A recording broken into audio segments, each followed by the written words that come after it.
Hi friends, welcome back to Moni spicy kitchen. இன்னைக்கு நாம என்ன ரெசிபி பார்க்க போறோம்னா, திருவிழா கடைகள் அப்படின்னாலே இந்த தேன்குழல் ரொம்ப ஸ்பெஷல்.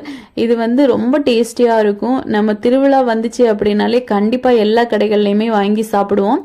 இது வீட்டில் செய்யறது ரொம்ப ரொம்ப ஈஸி தான். ரொம்ப ஈஸியான முறையில் டக்குன்னு செஞ்சு முடிச்சிடலாம். சரி வாங்க, இது எப்படி செய்யலாம் அப்படிங்கிறத நம்ம டீட்டெயிலாக பார்த்துடலாம். அதுக்கு முன்னாடி நம்ம சேனலுக்கு இப்போ தான் ஃபஸ்ட் டைமாக வரீங்கன்னா மறக்காமல் சப்ஸ்கிரைப் பண்ணுங்கள், லைக் பண்ணுங்கள், ஷேர் பண்ணுங்கள். இப்போது இது செய்கிறதுக்காக ஃபஸ்ட்டு ஒரு பவுல் எடுத்துட்டு இதில் சரியா 1 கப் அளவுக்கு பச்சரிசி. இந்த பச்சரிசி பார்த்தீங்கன்னா ரேஷன் கடை பச்சரிசி தான். நீங்கள் எந்த பச்சரிசி வேணால் சேர்த்துக்கலாம். சேர்த்துட்டு இது கூட ஒரு 2 டேபிள் ஸ்பூன் அளவுக்கு நம்ம உளுந்து சேர்க்கணும். இப்போ ஒரு 2 டேபிள் ஸ்பூன் சேருங்க. சேர்த்துட்டு இதில் தண்ணி சேர்த்து இதை நல்லா கழுவி எடுக்கணும். இது ரேஷன் கடை அரிசி அப்படிங்கிறதுனால ஒரு 4லேருந்து 5 முறையாவது நல்லா கை வச்சு பிசைஞ்சு கழுவி எடுங்க. அப்போதான் இதில் இருக்கக்கூடிய தூசி அழுக்கு எல்லாமே போயிடும்.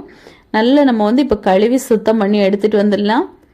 பாருங்க, நான் ஒரு 5 முறை நல்லா கழுவி எடுத்துட்டு வந்துட்டேன். இனிமே இதுல கொஞ்சமா தண்ணி சேர்த்து இதை நம்ம ஊற வைக்க போறோம். சரியா ஒரு 2 மணி நேரத்துக்கு மட்டும் இது நல்லா ஊறினா போதும்.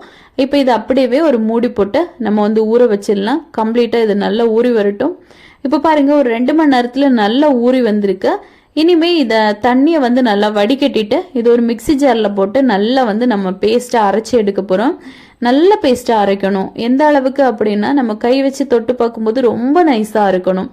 இப்போ இதுல ஒரு 1/4 கப்பு போல தண்ணி சேர்த்துக்கலாம். நம்ம ஆல்ரெடி ஊற வச்ச தண்ணி இருக்குல்ல, அதுலேருந்தே ஒரு 1/4 கப்பு சேருங்க. சேர்த்து பார்த்தீங்கன்னா இந்த அளவுக்கு நல்லா அரைப்படணும். உங்களுக்கு பார்த்தா தெரியும்னு நினைக்கிறேன். இப்போ இது அப்படியே இன்னொரு பவுல்ல நம்ம மாத்திடலாம். இந்த மாவோட பக்குவத்தை பாருங்க, இட்லி மாவு பதத்துக்கே இருக்கணும். அந்த அளவுக்கு நல்ல திக்கா தான் இருக்கணும். மாவு லூஸாலாம் அரைச்சிடக்கூடாது.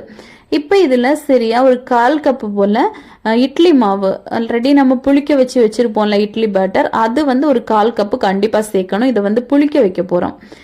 இந்த மாவு சேர்த்துட்டு நல்லா மிக்ஸ் பண்ணி கொடுத்துட்டு இதை ஒரு 5லேருந்து 6 மணி நேரத்துக்கு நல்லா நம்ம புளிக்க வைக்கணும்.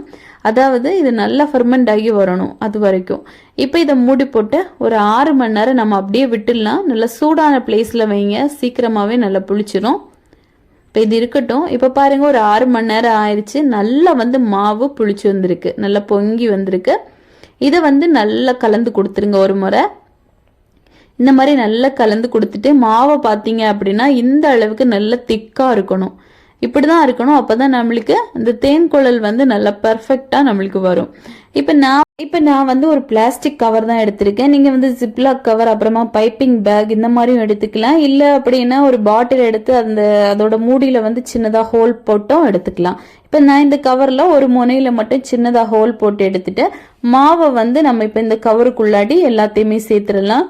சேர்த்துட்டு பாத்தீங்கன்னா இந்த மாதிரி நீங்க கவர் யூஸ் பண்றீங்க அப்படின்னா மேல நல்லா டைட்டா பிடிச்சிட்டு ஒரு சைடையும் இந்த மாதிரி டைட்டா பிடிக்கணும். அப்பதான் இது ஒரு கோன் ஷேப்புக்கு நம்மளுக்கு வரும். உங்களுக்கு பார்த்தா தெரியும்னு நினைக்கிறேன். இந்த மாதிரி பிடிக்கணும். இந்த மாதிரி பிடிச்சிட்டு நேரடியா நம்ம ஆயில்ல அப்படியே ஃப்ரை பண்ணி எடுத்துக்கலாம். இனிமே நம்ம சுகர் பாகுக்கு சுகர் ரெடி பண்ணி எடுத்துக்க போறோம். அதாவது 1/2 கப் அளவுக்கு நம்ம சர்க்கரை சேர்க்கணும். 1/2 கப்பு சர்க்கரைக்கு 1 கப்பு தண்ணி சேருங்க.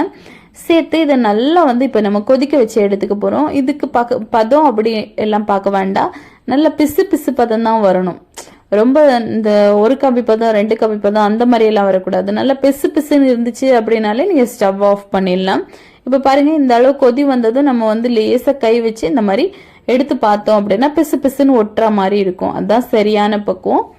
இந்த மாதிரி இருக்கணும். இப்ப நம்ம ஸ்டவ் ஆஃப் பண்ணிட்டு இந்த சுகர் சிரப்பை அப்படியே மாத்தி வச்சிடலாம். இதுல தேவைப்பட்டா கொஞ்சமா லெமன் ஜூஸ் சேர்த்துக்கோங்க. அப்ப கிறிஸ்டல் எதுவும் ஃபார்ம் ஆகாம இருக்கும். இப்போ நம்மளுக்கு எண்ணெய் நல்லா சூடாயிருச்சு. இந்த எண்ணெயோட பக்குவம் அப்படின்னு பாத்தீங்கன்னா மீடியம் ஃப்ளேம்ல தான் வைக்கணும். ரொம்ப ஹீட்டாவும் இருக்கக்கூடாது, அதே மாதிரி ரொம்ப லோ ஃப்ளேம்லயும் இருக்கக்கூடாது. நல்லா மீடியமா இருந்தாதான் இந்த மாதிரி வரும். நம்ம இப்போ இதே மாதிரி நல்லா சுத்தி சுத்தி எடுக்கணும். அதாவது தேன்குழல் எப்படி சுத்துவாங்களோ அதே மாதிரி.